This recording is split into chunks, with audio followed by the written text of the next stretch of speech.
Brilliant. Thanks. Take it away, Siddharth.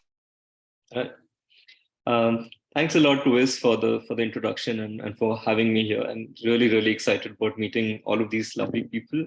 I don't think I know most of them, so I would really look forward to talking to them later in the session. I've already introduced myself in the chat, so I'm not going to do that again. But very quickly, I just wanted to highlight that all the images and the illustrations that you'll see in my slides today have all been illustrated by my really dear friend, Orgo Manna. And we developed these illustrations as part of a lifeology course that we did for Paige and her team. And so most of the images I've used in today's slides are actually were prepared for that project, and I'm just repurposing them. All right, so very quickly, I just wanted to say it was really nice to hear Lewis's Scottish accent. I think I've really missed it for a while, so I was just really happy to hear that. So just wanted to give a shout out. All right, so moving on, I think today I would like to talk to you about sort of the history of science communication, and not just from a very academic perspective, but also in terms of what we sort of talk about, what we think about when we think of how SciComm as a field originated. What do we do when we're teaching science communication in programs? Some of us might be involved in teaching initiatives or training or workshops or capacity building initiatives. And I got really interested in sort of understanding how science communication was taught. And that's how I got interested in this topic. And I was a student of a science communication master's myself. And that's when I met Louis, by the way. And I think the things that the way it was taught to us was very heavy in terms of sort of talking about examples from Europe and America, North America. And that's something that it really stayed on with me, and I kept thinking about it for a couple of years.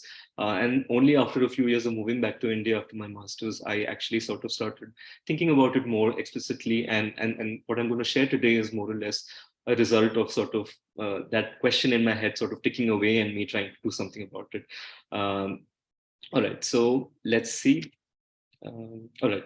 So very briefly, the history of science communication, as we all might know, is very heavily biased in terms of talking about scientific controversies. So if you think of the mad cow disease, if you think of genetically modified crops, if you think of nanotechnology, all of these are very important scientific controversies, which have really helped shape the field of science communication in the sense that they have been catalyzing events for making us think about how science communication is done, or why it's important, or what approach or format do we use. Is it unidirectional? Is it bidirectional? So I'm not really going to go into the models of science communication, but I can say that there is a sort of a very rough correlation between scientific controversies driving the field of science communication, especially the frameworks and models in science communication forward. So these controversies have often forced us to rethink audiences, approaches, pedagogy, and so on and so forth within the field of science communication. And so SciComm models like deficit model or the dialogue model or the participation or citizen science model have the way it is taught in universities, or the way it is taught in SciComm workshops, or the way even we understand as practitioners about how science communication as a field emerged and originated, is often very closely tied in with these controversies. And I think this makes for a very sort of convincing and compelling narrative for teaching science communication. But today I would like to urge all of you to sort of question this narrative and think about whether it's actually true. So what we're going to do is we're going to think about some of the biases that exist in how science communication is envisaged or thought about as a field. So I can say from my own experience as a student that whenever science communication was taught to me, or whenever I engaged with different kinds of resources or teaching material in science communication, I observed as a student that most of the material were either from Europe or North America. Most of them were in English. Most of them sort of were very cisgendered, heteronormative, able-bodied, neurotypical sort of centric, right? So a lot of ways in which we talk about science communication, whether it's the examples, whether it's the scientific controversies, whether it's the case studies we choose to sort of teach science communication or talk about it, are often very Western, Eurocentric, cis heteronormative, so on and so forth. And I think it's important to question these biases within the field of science communication, not just the way we teach it, but also the way we think about it, the way we practice it, and how it influences subconsciously the research and practice in science communication that we conduct ourselves, right? So as I said, when I was a student, I really didn't think much about it. I just felt like there should have been more examples from India because I'm from India, but I didn't think about it.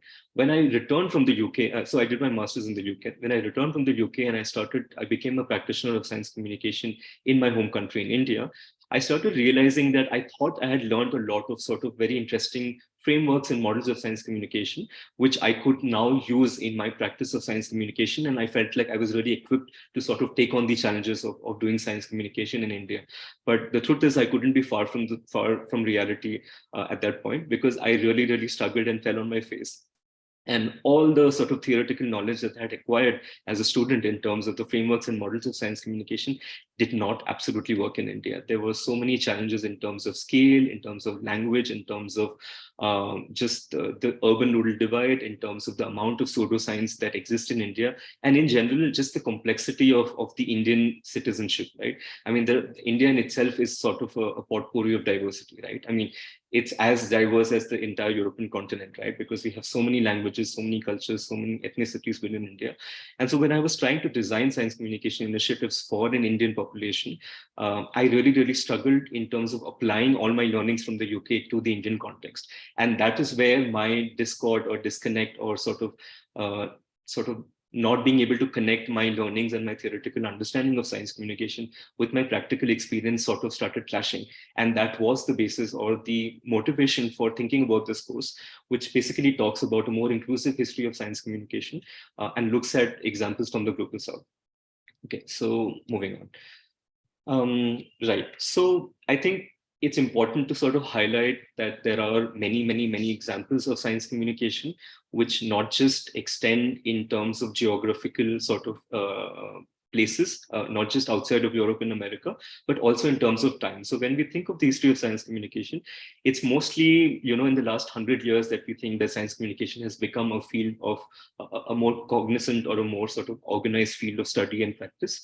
But science communication, or I would actually sort of use the term knowledge sharing practices, which is more encompassing and broad, has been happening for millenniums, right? Humans have been producing knowledge and sharing knowledge in myriad forms, in different diverse forms, from the time when we started sort of, organizing ourselves in communities, right? So science communication is as old as humanity. We have been, and for us to sort of appreciate that fact, it's important to sort of broaden our understanding of science from not just science and the natural sciences, but also the social sciences, humanities, but also folk traditions, also lived experiences, and just sort of, understanding knowledge in its entirety, right? So when I say knowledge sharing practices, I'm not just talking about science, I'm talking about any form of knowledge that you can imagine. It could be an organized academic form of knowledge, it could be lived experiences, it could be a technical skill that you have learned through the course of your life. So I'm also trying to push the understanding of knowledge as a much more broader form of entity than just science, which I think is very narrow and is often classified and is often separated from social science and humanities in a way which is not really helpful in the long term. Right. So I think there has been a very rich diversity of systematic ways of knowing and understanding the world. And there is a need to decolonize and recognize the multiple histories, contexts, viewpoints, and belief systems that have been existing around the world for communicating, producing, and sharing knowledge with each other. So I'm going to give you 3 quick examples. And if you would like to read more about these, you can go and visit the lifology course that we've written, and I'll share the link of that in a minute. All right, so let's go back to about 10,000 years to Aboriginal Australia, right? So the Aboriginal communities in Australia had a very rich sort of oral storytelling tradition, which sort of combined looking at and observing nature, and it combined production of knowledge in terms of natural disasters, tsunamis, looking at the stars and constellations to predict seasons, to predict crop sort of produces and stuff. So it was a very comprehensive body of knowledge. It was not just about observing nature and understanding what was happening. It was also about developing ways of predicting the future, right? So this is a very comprehensive form of knowledge which was completely oral. There was no written forms of it, and it was only transmitted orally from one generation to another. But what was very interesting about the Aboriginal oral storytelling traditions was that they combined knowledge production and sharing into one sort of act, right? So knowledge production and knowledge sharing were one and the same thing. It was basically the storytelling traditions in which knowledge was constantly being produced and shared together, and also sort of incrementally updated as it was being shared with the subsequent generations, right? So that's something that I want all of you to take back from this example. There was, and and there's a very interesting sort of understanding of how we can combine knowledge sharing and creation together, which can be a very useful way of making science communication more sort of accessible, more interesting, more localized, more hyperlocal, and so on and so forth. And we can discuss this a little bit more. So I am going to move on. So let's now sort of switch gears and move to somewhere around the 2005 to 2010 in Western Africa. So there is a storytelling tradition called griots, which are basically historians, storytellers.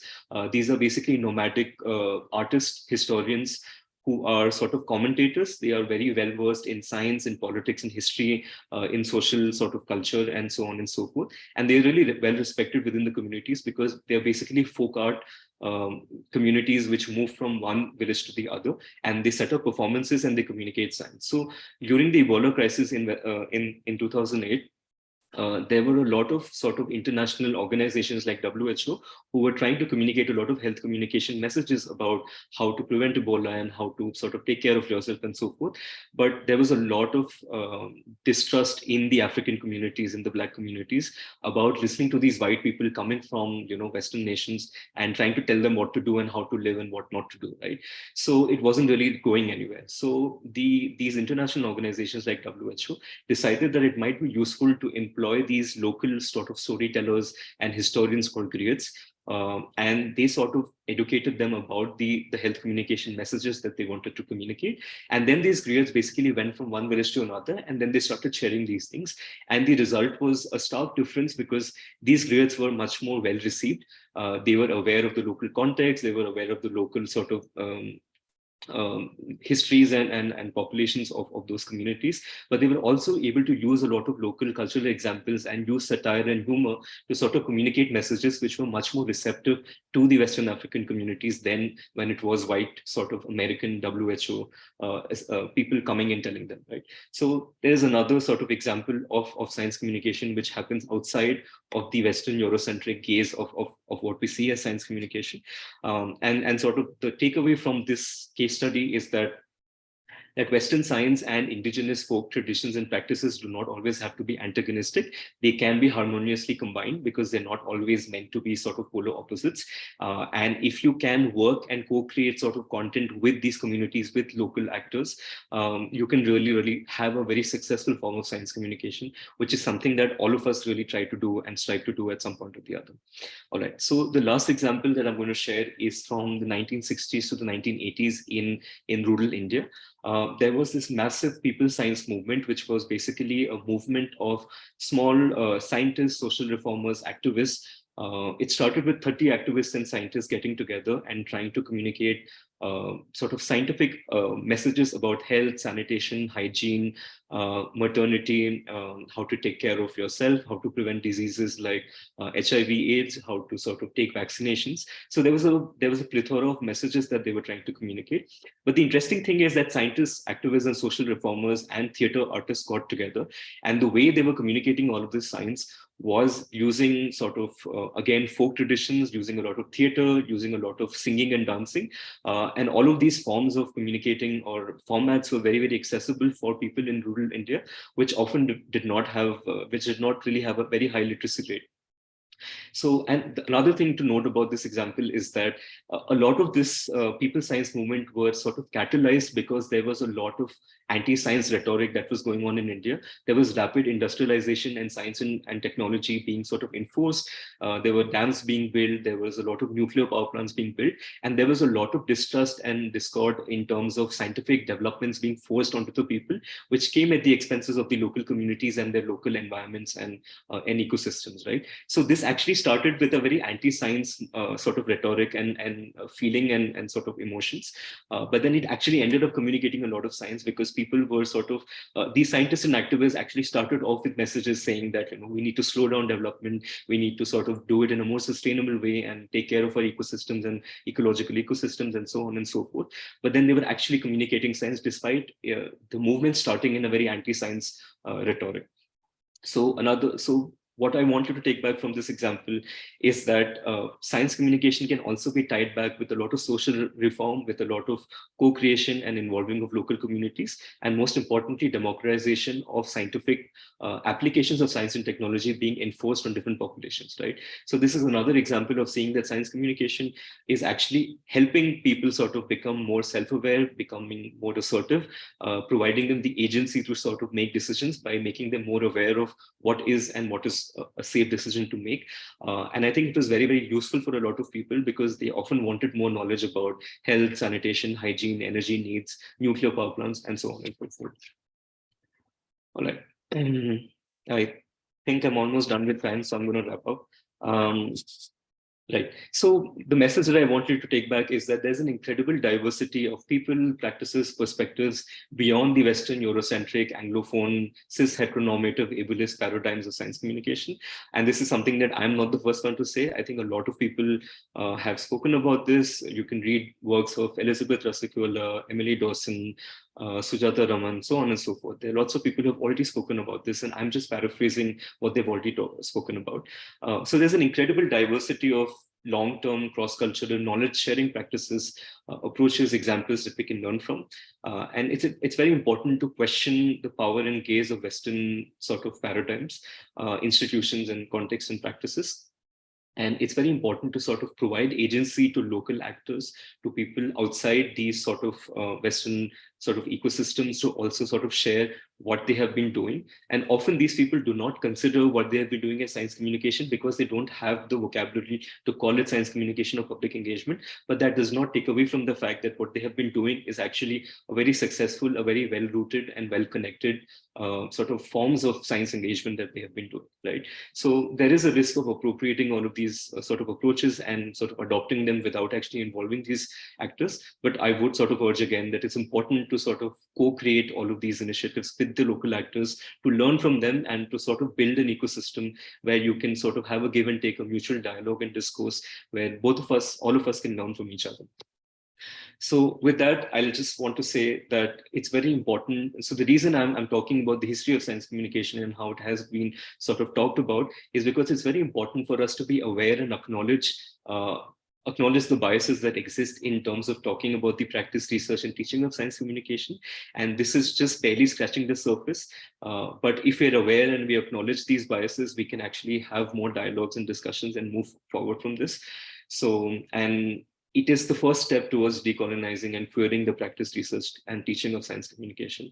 And in order for us to acknowledge more diverse voices, viewpoints, forms of knowledge, and prioritize listening, dialogue, community building, co-creation of knowledge sharing practices, it's very important to sort of start realizing and acknowledging that there is something that we are not looking at. There's so much outside of what we see around us that's happening. And so with that, I'll stop and I welcome any questions that you have. Thank you.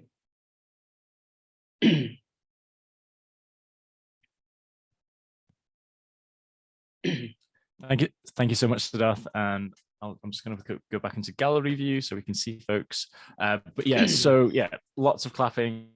That was incredible and so good. There's a lot that you distilled in that.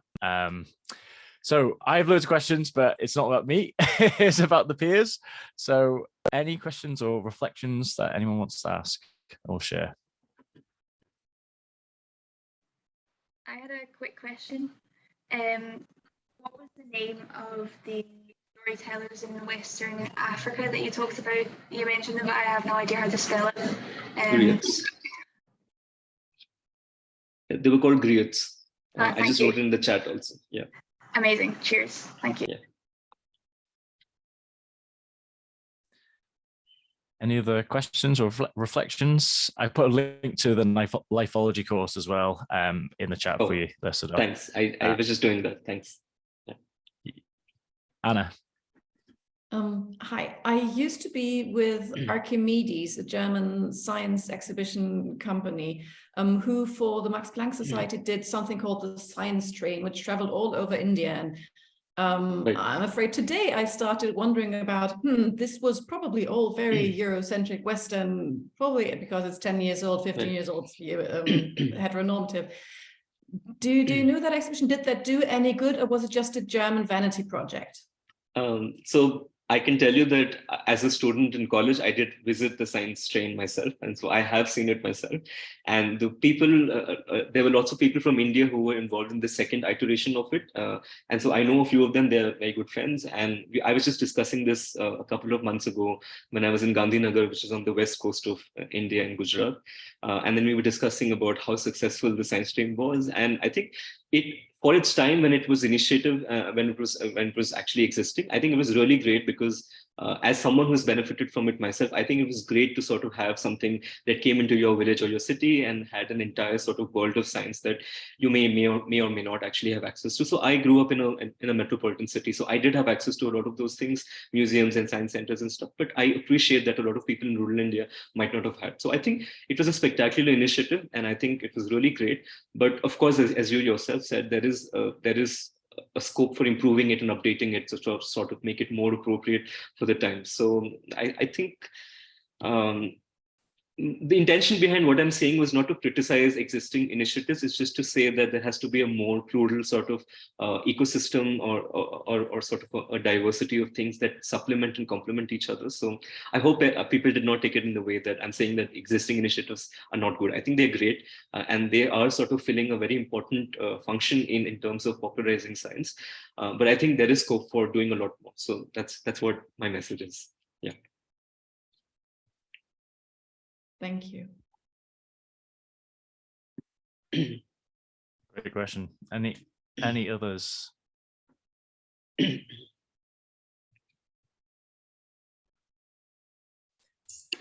I just think that was really interesting. Thank you for taking us through that. I wondered a little bit about the flashcards and like how they're being used and like who you're sharing them with and how we can use them. I suppose I'm just kind of flicking through them now, but I haven't had a proper look, but they do look great.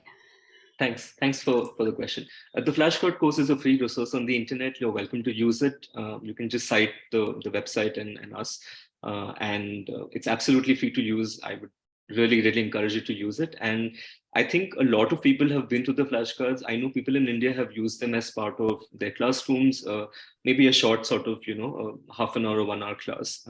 I use the flashcard myself in my course when I teach science communication here in India. And I think a lot of people, we did get really great response in terms of, so when it came out in 2020, and I think we got a really sort of very positive response from a lot of people, and a lot of people asked us to, to share it with them. And it's there on the internet. It's absolutely free to use. So please. There was also a lifeology challenge for people to share their own local context and examples, which is what Lewis also said in the beginning. And we kept that on for a few months, but then eventually we summarized all of that into a blog. And I don't know where the blog is. It's probably on the lifeology website.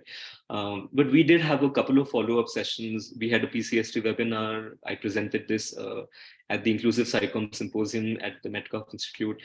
So there have been multiple people that have come and gone and spoken about this. So Elizabeth, Lindy, Bruce, Marina, all of these people have engaged in a lot of conversation about this with us. So I think there was some use of the course. I don't know how it's being used today.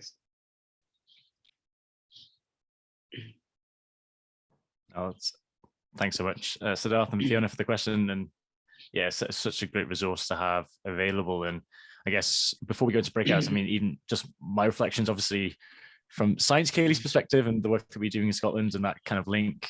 And I'm also really interested in, I think what you really conceptualized really strongly for me is this how science communication has been framed around controversies in the West, and maybe that shows up about how it's linked in with other kind of some more often than not colonial efforts of development within other contexts, and how that is then framed, but then also how maybe that split between science and other forms of knowledge, even linguistically, is not universal. And actually, one maybe surprising example, I think, is maybe in Germany, and Wissenschaft isn't necessarily just science, and maybe the Germans on the call can correct me, but Wissenschaft includes humanities and social sciences as well. So it's kind of maybe a slightly surprising example, but even that split between the kind of science academics, the head versus the heart, or whatever rudimentary cliches, is kind of interesting. I just want to make a comment on what you said, Louis. Thanks for bringing that in. So I think this concept of Wissenschaft and culture scientifique or scientific temper in terms of India, so there are a lot of parallel terms that are used across the world, and they don't exactly mean the same thing. They're slightly different. So for example, in terms of India, we have this concept called scientific temper, which is basically a mix of rationality, critical thinking, and sort of developing a sort of more inquisitive way of thinking around to solve societal problems, right? So it's not just science and science communication, it's actually critical thinking in a more broader sense. And this is actually part of a constitution. There's a clause in a constitution which says that it's every citizen's duty to sort of inculcate and nurture a spirit of scientific temper. And that's something that has been written about by a lot of people. So I think it's very interesting that science communication, even though the term science communication is very Anglophone and Eurocentric, I think, science communication and public engagement exist in many myriad forms, in many different versions of the term. And there is diversity in terms of that also. One more thing that I want to comment on what you said was the linguistic aspect of science communication. This is something that I've experienced a lot in my experience in India, because in India, every 100 kilometers, the language changes, right?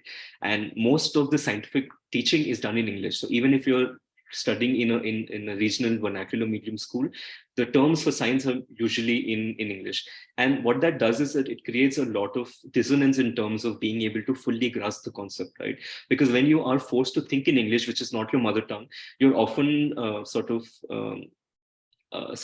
limited in the way you can conceptualize and think about science. Whereas on the other hand, if you are learning science in your mother tongue, in your regional language, the amount of creativity, the amount of imagination, the amount of conceptualization that you can do, it makes a huge difference. So as an institution, we have been really trying to push for science communication in languages apart from English, because in India, only the rural sort of elite speak English, right? In most of the villages and rural places, people speak local languages. And the problem is that there are at least more than 30 major languages. So everything we do, we can't translate to 30 languages. It's just crazy. But we try and do whatever is local to our region, and different institutions do this. So I just wanted to highlight that the language aspect is something which is very, very important in terms of making science more accessible, because you cannot really grasp science as much as in English as you can in your mother tongue. Amazing. Thank you so much. And really interesting reflection there.